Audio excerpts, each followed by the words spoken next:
High friends, welcome back to my channel blog with Varsha. मी वर्षा तुमच्या सगळ्यांचं माझ्या नवीन एका ब्लॉगमध्ये खूप सारं स्वागत करते। आज आहे संडे, मस्त दिवसाची मस्त सकाळ झालेली आहे। तर हे जे मी तुम्हाला दाखवते ती आहे डिशचं। तर डिशचा तो पार्ट खराब झालेला, त्याच्यामुळे काही चॅनल चालत नव्हते। काल मी व्लॉगमध्ये दाखवलेलं की डिश रिपेअर करणारे आले होते, तर त्यांनी ते सांगितलं, चेक केल्यानंतर त्यांना कळालं की ते खराब झालंय आणि मग त्यांनी ते नवीन बसवलं आणि हे जुनं वालं दिलं होतं। तर मी यासाठी ठेवलेलं की यांना दाखवायसाठी की हा पार्ट खराब झालेला आणि त्यांनी तो नवीन बसवला, यासाठी मी त्यांना दाखवाय ठेवलेला। मग ते म्हणले टाकून दे कचऱ्यामध्ये, तर तो मी आज कचऱ्यामध्ये टाकण्यासाठी घेतला होता। तर म्हटलं तुम्हाला पण दाखव की हा पार्ट खराब झालेला। मी त्यांना विचारलं पण की कशामुळे खराब झालेला, तर ते म्हटले की ते जे होतं ते बाहेरच्या साईडला होतं आणि तिथे पावसात वगैरे भिजून वगैरे ते खराब झालं। आता जे ते म्हणले मी बसवलंय ते मी आतल्या साईडला घेतलंय थोडंसं पत्र्याच्या खाली, की जास्त भिजू नये। आणि असं झालंय की आपली भाड्याची रूम आहे आणि त्याच्यामध्ये जी आपण वायर लावली आहे, जी डिशची कनेक्ट आहे टीव्हीशी, तर तिथं बऱ्याच ठिकाणी आपण क्लिप लावलेत, कारण ती वायर अशी खाली लोंबती दिसू नये म्हणून। तर ते म्हणले त्याच्यामुळं पण प्रॉब्लेम येतो।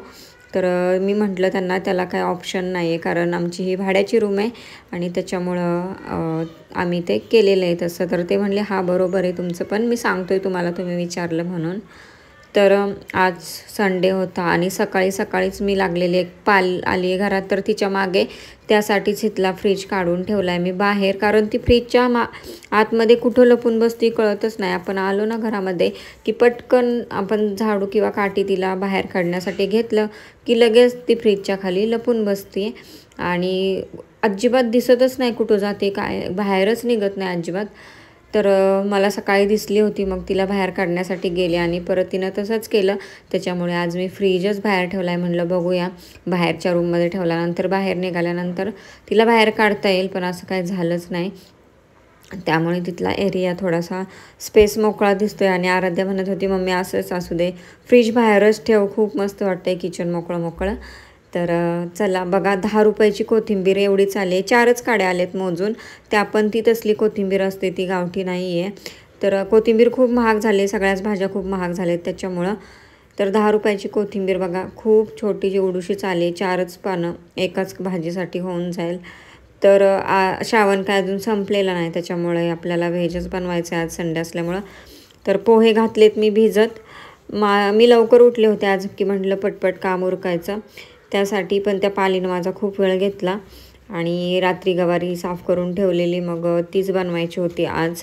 मग गवारी काढली, कारण हे काय ऑफिसला जाणार नव्हते, यांचं बाहेर काम होतं आणि हे घरी जेवायला असल्यामुळे आज चपाती भाजी होणार होती। मग पोहे भिजत घातलेले नाश्त्यासाठी, की नाश्ता करून हे बाहेर जातील आणि मग मी चपाती भाजी दुपारच्याला बनवणार होते।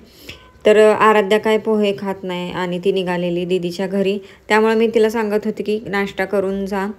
तर मी चहा पण बनवणार होते, पण तिला दम निघत नव्हता, तिला दीदीच्या घरी जायची घाय झालेली, त्यामुळं मग ती म्हणली मी ॲपल खाते आणि जाते। असं पण ती नकोच म्हणत होती काय खायला, पण ॲपल नंतर म्हटली खाते आणि जाते। बिस्किट खाल्लं होतं तिनं थोडंसं, मग तिला ॲपल इथं कट करून दिलं। तर मी या पद्धतीने कटिंग करते, ॲपल बाहेरचे कट्स मारते आणि आतला बीचा भाग तसाच राहतो, मग या पद्धतीने मी कट करून घेते। व त्यानंतर मी नाश्ता केला, लेट झालं सगळं, कारण ही तिघं पण लेट उठली होती संडे असल्यामुळं। मी फक्त लवकर उठलेले, पीठ वगैरे मळून ठेवलेलं।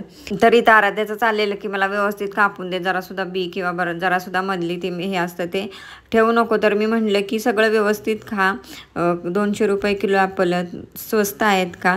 तर ह्यांनी लगेच टोमणा मारला की सगळं खा बियांसकट, कारण एवढे महाग आहेत ॲपल, म्हणून मी इथं हसत होते। आणि ती मला म्हणत होती की तू खाऊ नको आणि मला व्यवस्थित सगळं साफ करून दे। मग मी तिला म्हटलं जा तू बाहेर, देते मी साफ करून। मधलं त्याच्यातलं व्यवस्थित सगळं काढून मग तिला दिलं खायला ॲपल। पण ॲपल 200 रुपये मी किलो आणले, पण थोडेसे पानसटच आहेत ते, हे तर म्हणले मला तर अजिबात आवडले नाहीत। तर वाजलेले आहेत 1:15 आणि झाले सगळं काम। आज पटपटच उरकलं लवकर, कारण पाणी संपतं परत मग दिवसभर बसायला लागतं कधी पाणी नसल्यावर।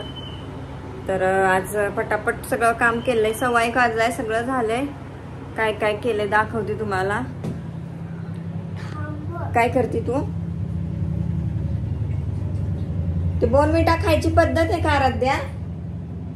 एवढी घेतलंय. तर इथं बनवली गवारीची भाजी आणि चपाती बनवली आहे बस. बाकी काय नाही. रात्रीची आमटी आहे, भात आहे थोडासा. तर आत्ताच कपडे धुतले आणि मशीनला लावले सुकायला. तर आज आभाळ येतंय, ऊन पडतंय, आभाळ येतंय, ऊन पडतंय. काय बाहेर बेडशीट वगैरे सुकाय घातल्या. आता पाऊस आला तर काय माहित काय होतंय. तर केस धुतल्यात, आज संडे त्यामुळं, पण सुकलेलीच नाही दिवसभर, सकाळपासून बांधलेत त्यामुळं आता मोकळी सोडलेत. म्हणलं जरा सुकली की मग केस म्हणलं आज कटिंग करावी थोडीशी खालून. लयच पातळ झालेत आणि पातळ पण झालेत, शेंडे पण ते व्यवस्थित नाहीत, त्याच्यामुळं थोडेसे कापते खालून. तर आता हे आल्यानंतरच जेवण. इथला फ्रीज काढलाय त्यामुळे जागाला मोकळी दिसती. या ती पाल काय सापडना झाली, हातात घावना झाली. आता काय माहित काय होतं. इथं ठेवलाय सध्या पुरता फ्रीज. तर पाल कधी निघती बाहेर, त्याच्या खाली बसली. आता गेली कुठं का काय माहिती. तिला बाहेर काढायची आहे म्हणून फ्रीज खाली जाऊन लपून बसतीये ती पाल. ती सकाळी किती वेळ सगळी झोपलेली, मी लवकर उठलेले, मला नेमकी दिसली. तिला अशी झाडून हे केलं, डब्यांच्या मागं गेली, परत तिथनं झाडून हलवली. तिकडे म्हणलं पळल खिडकीच्या साईडला, खिडकीच्या साईडून बाहेर जाईल. कशाचा ती लपायचाच प्रयत्न करते, बाहेरच निघना. परत बिचारी आली ती फ्रीज पशी. कशी आली, एवढी पळत होती, गेली फ्रीजच्या खाली, कुठं गायब झाली कळालंच नाही. रागाने शेवटी फ्रीज आणला बाहेर आणि बघू आता म्हणलं दिसली तर मग तिला पाठवायची बाहेर, म्हणून फ्रीज अजून बाहेरच ठेवलाय, बंद आहे, चालू पण नाही केलेला. आता हे आल्यावर काय म्हणतात बघू. हे आल्यावर तर जेवण वगैरे करणार, तोपर्यंत थोडंसं कटिंग करून घेते. ते बोर्नव्हिटा खायची पद्धत आहे का? एवढी घेतलंयस बोर्नव्हिटा? दुधात खायचा असतो ना? दाखव लवकर, आता लपवू नकोस, पटकन दाखव, पटकन दाखव. पप्पाला दाखवणारच आहे, परत बोर्नव्हिटा पण आणणार नाही मी. तर केसातला आधी गुंता काढून घेतला आणि नंतर मला थोडीशीच कट करायची होती खालून शेंडे फक्त, कारण जीवच होत नाही कापायला. आधीच एवढी पातळ केस आहे ती आणि कापूशीच वाटत नाही ती, त्याच्यामुळे मी कापत नाही. पार्लरमध्ये जास्तच कापली जातात दरवेळेस, त्यामुळे आपल्या घरच्या घरी शेंड फक्त उडवती, बाकी काय नाही. मागं खूप दिवस झाले मी कापले होते, त्याच्यावर आज कट करते. मग थोडीशी विंचरून घेतले आणि या पद्धतीने पुढं घेऊन जशी येईल वाकडे तिकडे तशी कापते मी, पण हातानंच कापते, कारण लयच पातळ झालेत आणि मग ते शॉर्ट हेअर पण चांगले दिसत नाहीत, त्यामुळे मी कटिंग करणं झाली. म्हणलं पातळ तर पातळ, पण थोडीशी लॉंग असल्यावर तरी बरी वाटतात ना. मग थोडीशी आपली कापली खालून, तर तुम्हाला दाखवते किती कापलेत मी. तर एकदम नॉर्मल शेंडे उडवलेत बघा, एवढे थोडेसेच कापले मी आणि बाकीची केस विंचरलेले ते गळालेत बघा केस किती. तर त्याच्यानंतर हे 3 वाजता आले, आम्ही जेवलो, थोडंसं आराम केला आणि 6 वाजता बाहेर गेलो, कारण हे म्हणले तुला शॉपिंग करायची तर चल, आज त्यांना वेळ होता. मग गेलो, पण कशाचं, गणपतीच्यामुळे एवढी गर्दी होती, भयंकर एवढी गर्दी होती ना की आपल्याला चालायला सुद्धा जागा नव्हती, एवढी वाशी मार्केटला गर्दी होती.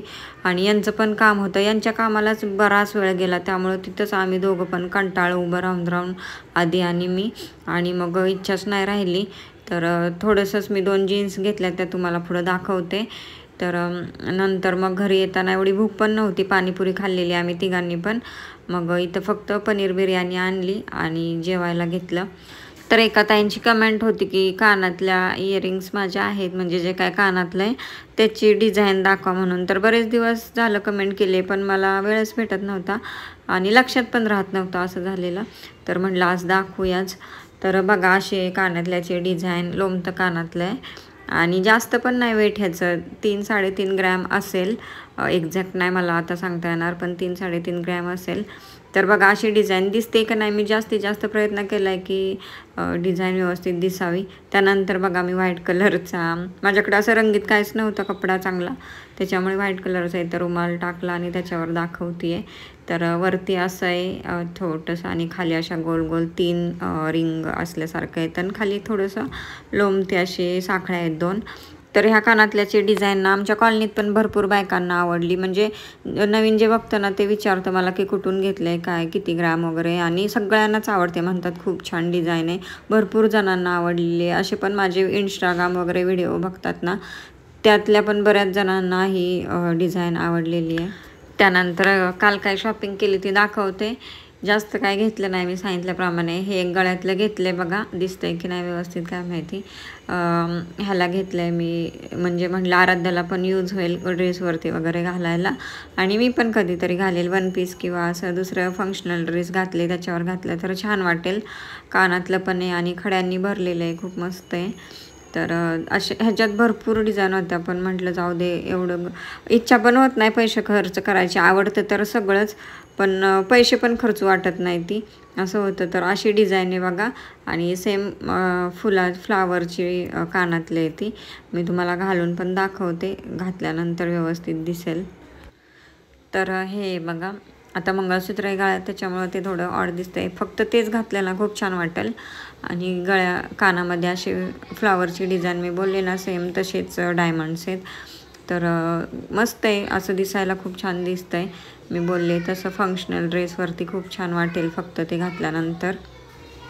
त्याच्यानंतर 2 जीन्स घेतल्या, तर त्याच्यामधली ही हा एक कलर घेतला आहे, आणि ही साधीवाली म्हणजे रेग्युलर आपली जीन्स असते तशीच, पण स्ट्रेचेबल मी घेतली आहे. मला स्ट्रेचेबलच बऱ्या वाटतात, आणि सॉफ्टवाल्या 4 बटनवाल्या मस्त वाटतात, त्याच्यामुळे ही एक घेतली आहे. कारण माझ्याकडे एकच ब्ल्यू कलरची, जी तुम्ही बघितली असेल पहिले कधी, तीच जीन्स आहे. दुसरी जीन्सच नव्हती, एक ग्रे कलरची होती, पण ती मला बसत नाही, त्याच्यामुळे मी परत काही जीन्स घेतल्या नव्हत्या बरेच दिवस. म्हणजे बरेच वर्ष झाले मी जीन्स घेतलेली, 2 वर्ष तरी झाले असतील. त्याच्यावर आज घेतले मी. तर बरेच दिवस माझ्या मनात होतं की जीन्स घ्यायच्यात, एकच जीन्स वापरते, जीन्स घ्यायच्यात. तर फायनली काल मी घेतल्या. आणि ही बघा, हा असा कलर आहे याचा. पहिला होता तो खूप डार्क होता, आता हा थोडासा हे घेतला आहे फेंट. आणि आता ही एक वाली डेनिम जीन्स घेतली मी, तर त्याचा पण कलर ब्लूज घेतला मी, कारण हाच कलर मला आवडला ब्लॅक वगैरेपेक्षा, तर त्याच्यामुळे हाच चूज केला. तर डेनिम जीन्स पण मला खूप दिवसापासून घ्यायची होती, एकसुद्धा नाही माझ्याकडे, तर पहिल्यांदाच घेतली आहे. आणि ह्या दोन्हींच्या साईजमध्ये थोडा फरक पडतो, आणि ती मी घेतली 32ची माझा नंबर, आणि ही मला 30ची घ्यावी लागली. आता लॉंग खूप आहे ही पायाला, म्हणजे खूप लॉंग आहे, तर ते बोलले की तुम्हाला कट करून घ्यायची असेल तर खालून कट करून घ्या निदान, अशीच असते ही जीन्स. तर बघूया आता कसं काय होतं, मी घातल्यानंतर बसते की नाही, नाहीतर परत मला चेंज करावी लागेल. तर कसं असतं ना की आपली जी काय हौस आहे, आपल्याला जे काय आवडतं त्याप्रमाणे आपण राहायचं, कोणाचाच काय विचार नाही करायचा. आणि शेवटी कसं, आपल्याला लग्नाच्या आधी काय हौस एवढी नाही करायला भेटली तर मग लग्नानंतर करायची, असे पण घरचे म्हणतातच.